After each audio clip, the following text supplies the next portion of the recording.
کہتے ہیں 20 سال میں نے ذکر مصیبت ابی عبداللہ الحسین پڑھا. کہتے ہیں ایک محرم کے بعد میرے گلے میں مسئلہ ہوا. فرماتے ہیں ڈاکٹر کے پاس گیا, ڈاکٹر نے چیک اپ کیا, کہا شیخ علی آپ کو گلے کا کینسر ہو چکا ہے.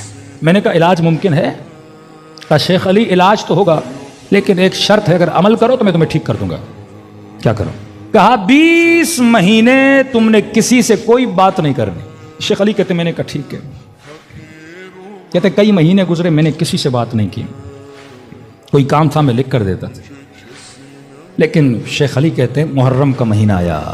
کہتا پہلی محرم آئی بہت رویا کہ مولا توفیق چھن گئی, اب میں آپ کا ذکر نہیں کر سکتا, اب میں آپ کے مصائب نہیں پڑھ سکتا.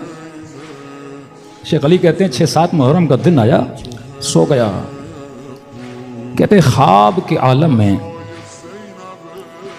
غالباً اپنے بابا کو یا کس کو دیکھا, وہ کہہ رہے تھے کہ شیخ علی اس کمرے میں رسول خدا بیٹھے ہیں اور امام حسین بیٹھے ہیں, اور مجھے کہہ رہے ہیں کہ شیخ علی کو بلاؤ ہمارے لیے ذکر مصیبت کرے.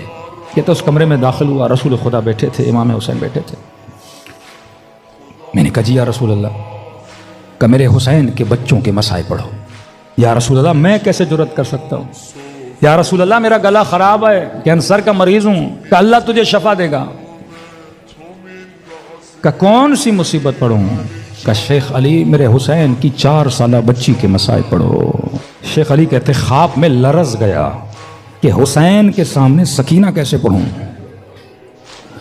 رسول خدا کے سامنے سکینہ کے مصائب کیسے پڑھوں, جناب رقیہ کے مصائب کیسے پڑھوں.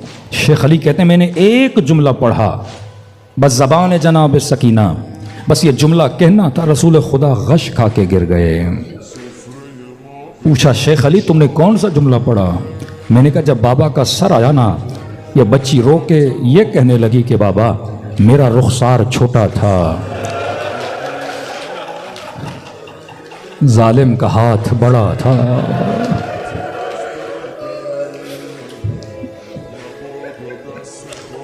کہ خواب کے عالم میں اتنے لرز رہے تھے کہ ان کی زوجہ نے ان کو اٹھایا. شیخ علی اٹھ, کیا ہوا؟ کہ نیند سے اٹھا, پسینے سے گیلا. کہ کیا ہوا؟ کہ خواب میں رسول خدا آئے, سکینہ کے مصائب پڑے, رسول بے ہوش ہو گئے. شیخ علی کہتے ہیں ایک مرتبہ گلے کی طرف نگاہ کی, اللہ نے مجھے شفا دی. کہتے ہیں شیعو مجھے اس خواب سے 2 چیزیں سمجھ میں آئیں. ایک تو رسول کو سکینہ کے مصائب بڑے پسند ہیں, دوسرا اگر شفا چاہتے ہو بیماریوں سے تو خود